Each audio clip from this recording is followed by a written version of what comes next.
My family tried to disown me, not knowing about my secret business. The rain hammered against the windows of my childhood home, each drop echoing like a ticking clock counting down to something I couldn't quite grasp.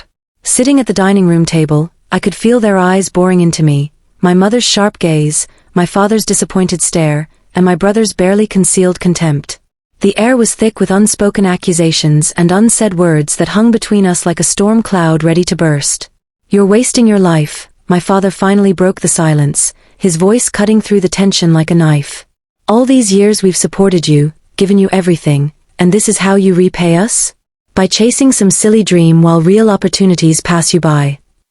I wanted to tell them about the late nights spent working on my secret business, about the sleepless hours poring over spreadsheets and marketing strategies. I wanted to explain how I had built something from nothing, how I had taken risks they never would have approved of, how I was finally starting to see the fruits of my labor. But the words caught in my throat as I looked at their faces, faces that had always been filled with love and pride, now distorted with disappointment. My mother reached across the table, her hand trembling slightly as she placed it over mine. "Sweetheart, we just want what's best for you. This, whatever it is you're doing, it's not normal. It's not safe. You need stability, security." Security. That word echoed in my mind, bouncing off the walls of our modest home where every piece of furniture told a story of sacrifice and hard work. They had sacrificed so much for us. My parents had worked double shifts, skipped vacations, and pinched pennies to give us a better life than they'd had. And here I was, seemingly throwing it all away on something they couldn't understand. "We found out about those strange packages coming to the house," my brother chimed in, his voice laced with accusation. "What exactly are you selling? Are you even making any money? Or are you just playing pretend entrepreneur?" The questions came fast and furious, each one landing like a physical blow. I wanted to defend myself, to explain that those packages were part of a carefully orchestrated supply chain, that my business was legitimate and growing steadily. But the fear of their judgment kept me silent. They wouldn't understand the world of e-commerce, the digital marketplace where I had carved out my niche. To them, success meant a 9-to-5 job, a corner office, and a steady paycheck. "You have until the end of the month," my father declared, his voice firm and final. "Either you get a proper job or—" He didn't finish the sentence, but the implication was clear. Either I conformed to their vision of success, or I would no longer be welcome in this house. As I sat there, staring at the people who had raised me, loved me, and sacrificed for me, I felt a mixture of emotions swirling inside me: fear, anger, sadness, and most surprisingly, determination. They didn't know about the sleepless nights spent perfecting my product line, the countless rejections from investors who couldn't see my vision, the small victories that had slowly been adding up to something substantial. They didn't know about the loyal customer base I had built, the partnerships I had forged, or the plans I had for expansion. But deep down, I understood their concern.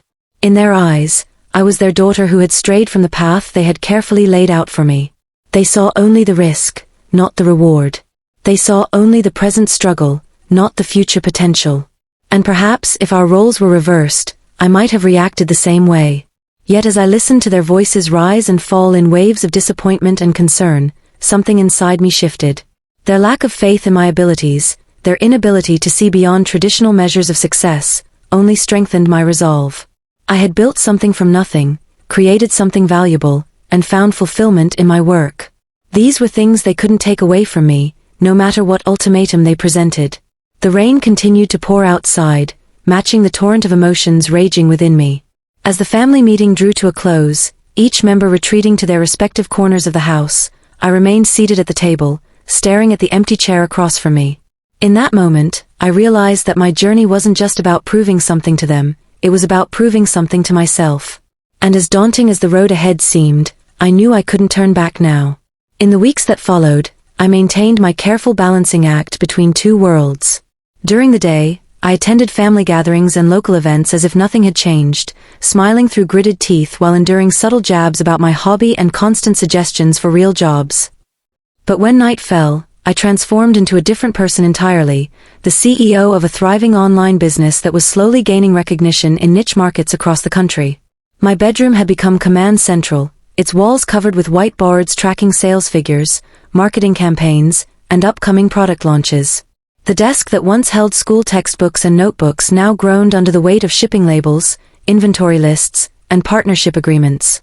Every night, after ensuring my family was asleep, I would transform this space into the nerve center of my operation, working tirelessly until the early morning hours. The business had started almost accidentally, born from a hobby that gradually evolved into something more substantial. What began as handmade crafts sold to friends and acquaintances through social media had grown into a sophisticated e-commerce platform offering unique, high-quality products to customers nationwide.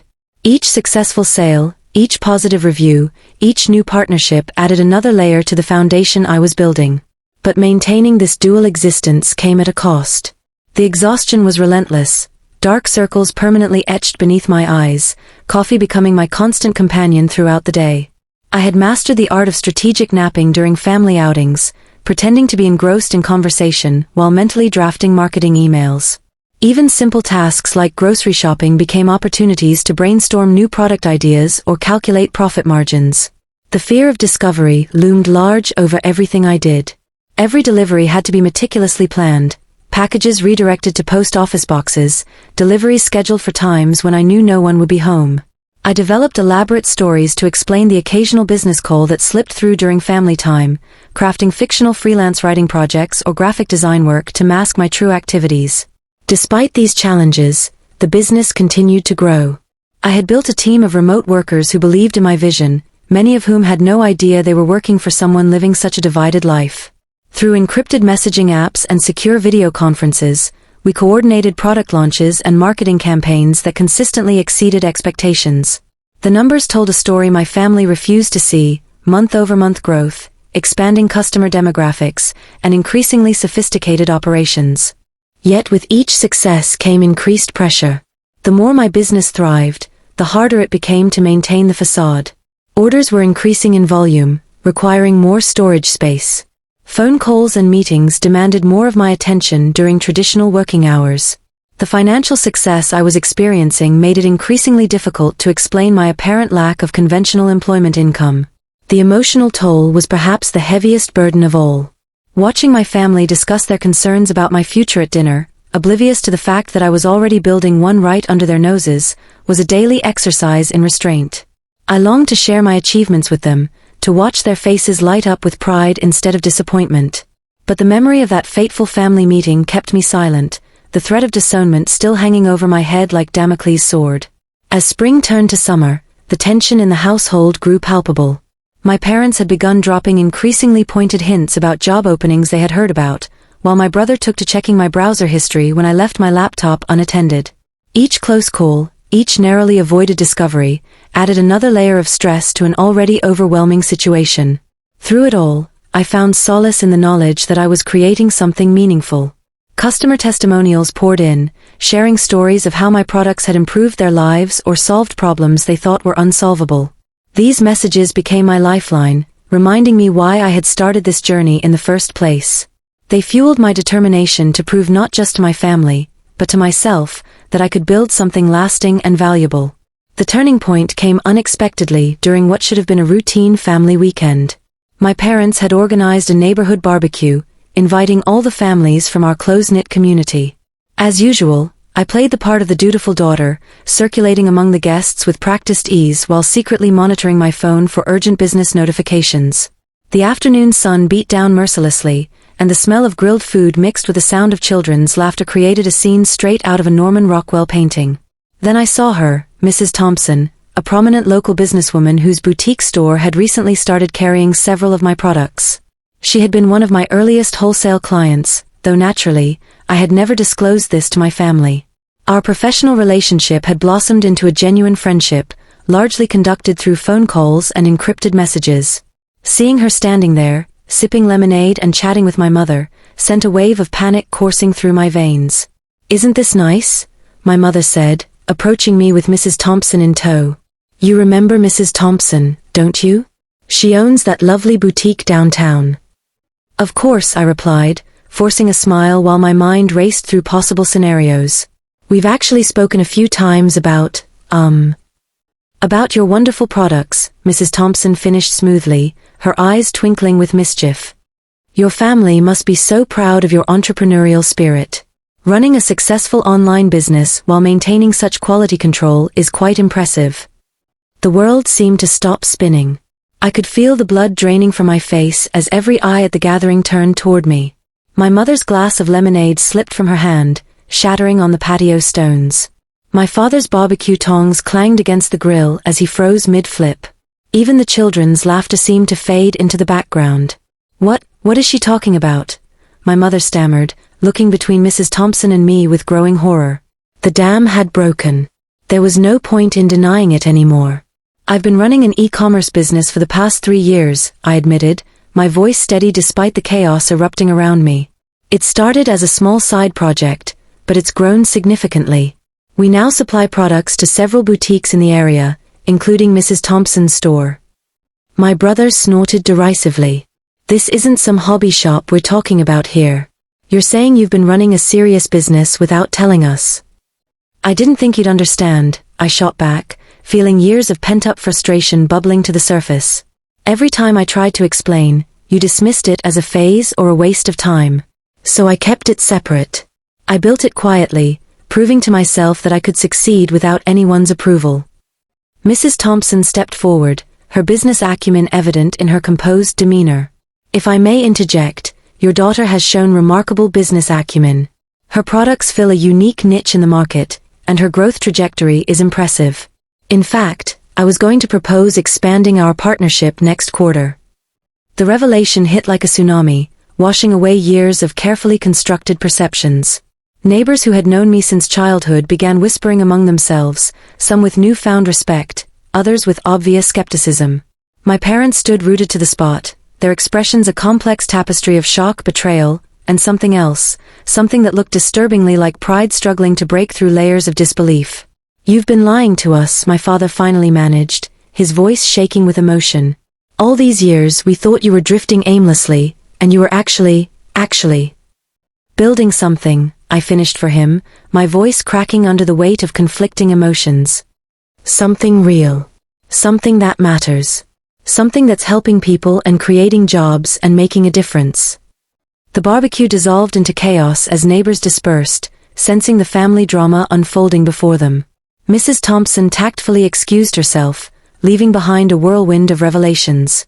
My family gathered in stunned silence around the picnic table, the remnants of our perfect suburban facade crumbling around us. We need to talk about this, my mother said finally, her voice trembling with a mixture of emotions I couldn't quite decipher. But not here. Not now. Let's go inside. As we moved toward the house, I could feel the ground shifting beneath my feet. The carefully constructed walls I had built around my secret life were crumbling, exposing the truth to the harsh light of reality. Yet amidst the turmoil, I felt a strange sense of liberation, the beginning of what could either be reconciliation or complete separation from everything I had ever known. The days following the barbecue unfolded in a haze of tense conversations and awkward silences. My family oscillated between disbelief, anger, and grudging admiration, each emotion fighting for dominance in their responses. My parents spent hours in their bedroom, doors closed, while muffled voices carried through the walls. My brother alternated between accusing glares and curious questioning, unable to reconcile his image of me with the reality of my accomplishments. During one particularly charged evening, my father called a formal family meeting, a tradition usually reserved for major decisions or crises. As we gathered in the living room, the atmosphere crackled with unspoken tension.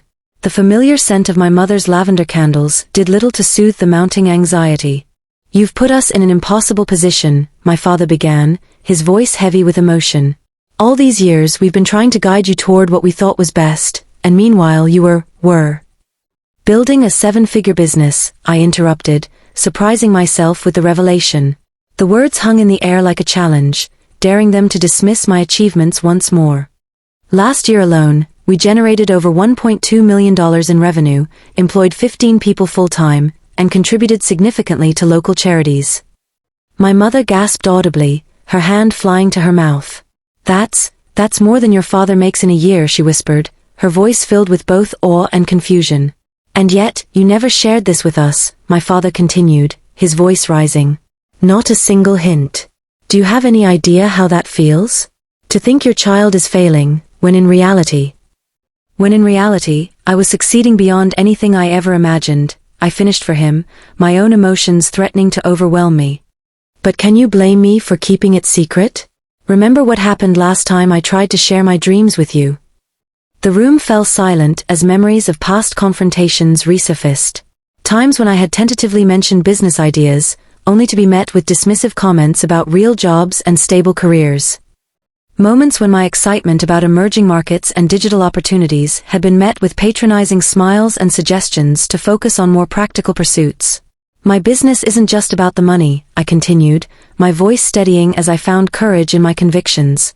"It's about creating opportunities for others. Many of my employees are single mothers who can work flexible hours while taking care of their children. We partner with local artisans, giving them access to markets they could never reach on their own. We've developed eco-friendly packaging solutions that major corporations are now interested in adopting." "But at what cost?" my mother asked, tears streaming down her face. "Do you have any idea how worried we've been? How many nights we lay awake wondering if we failed you as parents?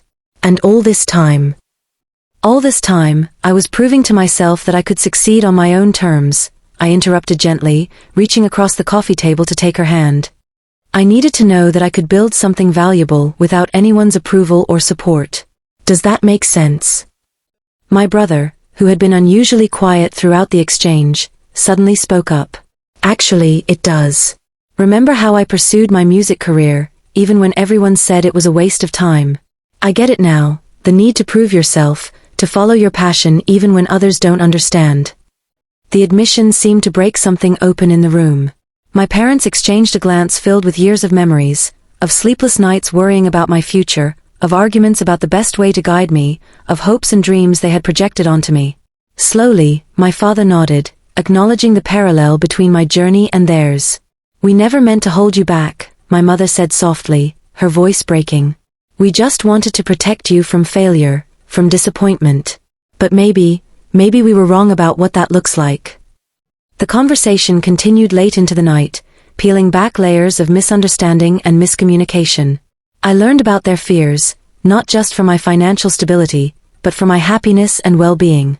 They confessed their struggles with changing times, admitting that the world I was navigating was vastly different from the one they had grown up in. In turn, I shared my own fears, of being seen as a disappointment, of having my dreams dismissed, of being forced to choose between family and ambition. As dawn approached, something remarkable began to happen. The rigid lines between generations started to blur, replaced by a tentative understanding. My parents began asking questions about my business, genuinely interested in learning about the world I had created. My brother offered marketing advice based on his experience in the music industry. For the first time, I felt seen, not just as their daughter, but as a capable, driven individual forging her own path. Yet even as bridges began to rebuild, old wounds remained fresh. Trust, once broken, takes time to heal. The journey ahead promised to be challenging, filled with moments of doubt and regression. But in that living room, surrounded by the people who had shaped me, I found a fragile hope beginning to blossom, the possibility that love and understanding could transcend generational divides and differing definitions of success. The days that followed marked a delicate dance of rebuilding trust and reshaping relationships. My parents, though still processing the magnitude of my achievements, began showing cautious interest in my business. They would linger in my doorway as I worked, asking hesitant questions about market trends and digital strategies. My mother, in particular, found herself drawn to the creative aspects of product development, often suggesting color combinations or packaging ideas that surprised me with their insight. "You know," she admitted one evening as we sorted through fabric swatches for a new product line, "I used to sew all your dresses when you were little. Maybe that's why I understand this part so well." Her confession unlocked a floodgate of shared memories, of late-night sewing sessions, of school events where I had worn her handmade creations, of the creative spark that had always existed between us but had somehow gotten lost in the shuffle of expectations and disappointments. These moments of connection became stepping stones toward healing, each one strengthening the fragile bridge we were building between our worlds. Meanwhile, my business continued to evolve and expand. The exposure from Mrs. Thompson's endorsement had opened unexpected doors, larger retail chains expressing interest in partnerships, investment offers from venture capitalists who appreciated the company's grassroots growth, and invitations to speak at industry conferences about sustainable business practices. Each new opportunity brought its own set of challenges, forcing me to navigate the delicate balance between seizing growth prospects and maintaining the authenticity that had defined my brand from the beginning. The pressure mounted as I juggled these professional demands with the emotional labor of family reconciliation. There were days when the weight of it all threatened to crush me, mornings when I woke up to find anonymous hate mail from community members who viewed my success as a personal affront to traditional values, afternoons spent mediating tense discussions between my parents and skeptical relatives, and nights filled with strategic planning sessions that stretched into the early hours. Yet through it all, something remarkable began to emerge. My family, witnessing firsthand the dedication and resilience required to run a successful business, started to transform their perspective. My father, initially the most resistant to change, surprised everyone by signing up for an online course about digital marketing. His motivation, he claimed, was purely practical. To better understand what you're talking about at dinner, he would say gruffly, though the pride in his eyes betrayed his true feelings. The turning point came during a particularly challenging period when a major supplier unexpectedly went out of business, threatening to disrupt months of careful planning. I had just finished explaining the situation to my management team when I found my entire family gathered in my home office, unsolicited, unannounced, and armed with laptops and notebooks. "We've been thinking," my brother announced, his musician's hands hovering over a spreadsheet I had created. "You've been carrying this weight alone for too long. It's time we started contributing." Thus began an unexpected chapter in our family dynamics. My mother's natural organizational skills found a new outlet in streamlining our customer service protocols. My father's decades of financial experience proved invaluable in restructuring our accounting systems. Even my grandmother, who had initially been the most vocal critic of my unconventional path, began volunteering to handle social media outreach, her witty posts quickly becoming a favorite among our followers. However, this newfound harmony didn't come without its complications. The integration of family into my business world created its own set of tensions. Boundaries blurred, professional disagreements sometimes spilled into personal relationships, and the challenge of separating work life from home life became more pronounced than ever. Yet through these growing pains emerged something truly remarkable, a fusion of generations, each bringing their unique strengths and perspectives to create something greater than the sum of its parts. As summer gave way to autumn, I found myself standing at a crossroads. The business had reached a critical point. Offers for expansion were pouring in faster than we could evaluate them, each one promising growth but also demanding compromise. Meanwhile, my family's involvement had created a web of dependencies and expectations that complicated every decision. The path forward was anything but clear, and the weight of leadership pressed heavily on my shoulders. One crisp October evening, as golden leaves swirled in the wind outside my window, I sat alone in my office contemplating the choices before me. The computer screen displayed multiple tabs: investment proposals, expansion plans, partnership agreements, each representing a different direction my life could take. Behind me, the sounds of my family moving through the house served as a reminder of everything I had fought to preserve and everything I still stood to lose. In that moment of solitude, I realized that the greatest challenge wasn't external. It wasn't about choosing the right business strategy or pleasing shareholders or meeting market demands. The true test lay in finding a way to honor both my dreams and my roots, to build a future that respected where I had come from while embracing where I was going. The answers wouldn't come easily, but as I looked at the framed photograph of my family on my desk, taken just weeks ago, with genuine smiles replacing the strained expressions of old, I knew that whatever path I chose, I wouldn't have to walk it alone.